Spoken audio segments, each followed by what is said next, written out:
The श्रेष्ठ Bharat show में आप सभी का स्वागत है। नमस्कार, मैं हूं आपके साथ गुलविश।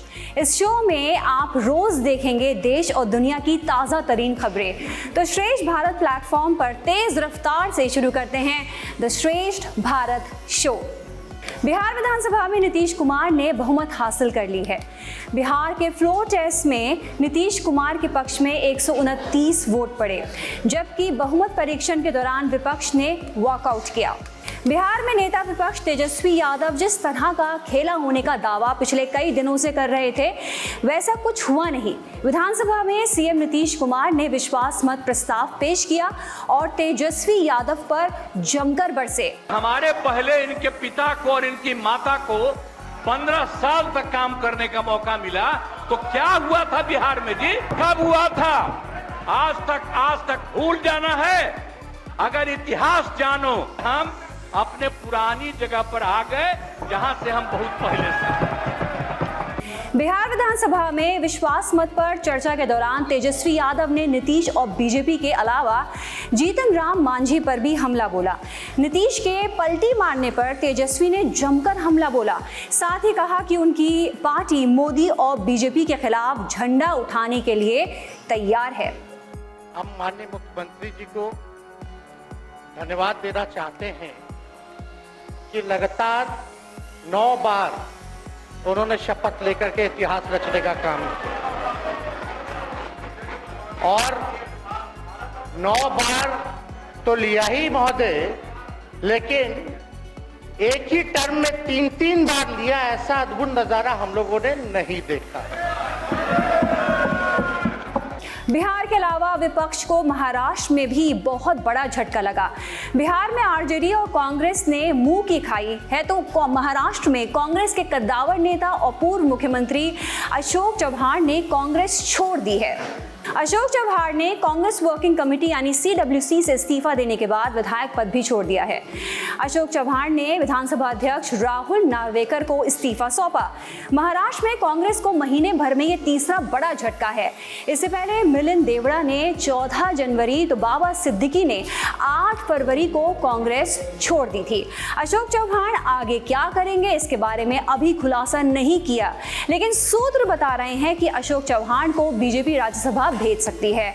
खबरें तो यहां तक है कि अशोक चव्हाण कांग्रेस के 13 बड़े नेताओं के साथ बीजेपी ज्वाइन कर सकते हैं।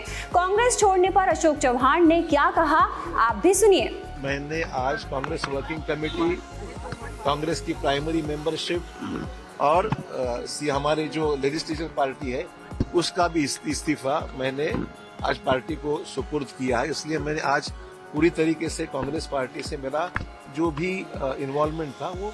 लोकसभा चुनाव के पहले किसान आंदोलन फिर तेज होता दिख रहा है। देश भर के 200 किसान संगठनों ने 13 फरवरी को दिल्ली चलो का आह्वान किया है।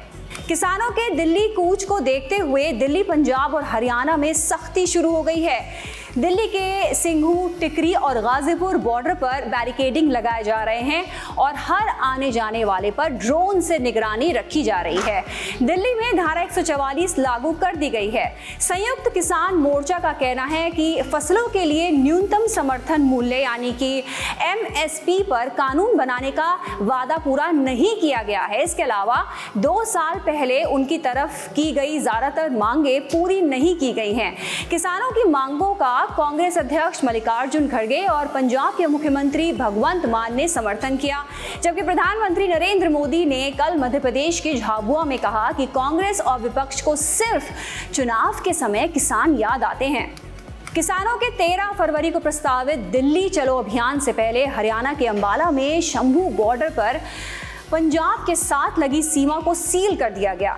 दिल्ली कूच की मुहिम को रोकने के लिए जींद और फतेहाबाद जिलों की सीमाओं पर भी व्यापक इंतजाम किए गए हैं।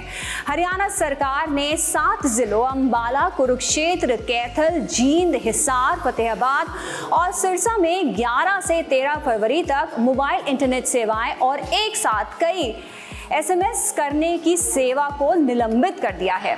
दुनिया में भारत का दबदबा एक बार फिर देखने को मिला है। फिर भारत की बड़ी कूटनीतिक जीत हुई है।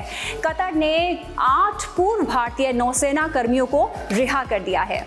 कतर ने भारतीय नौसेना के सभी 8 पूर्व नौसैनिकों को रिहा कर दिया।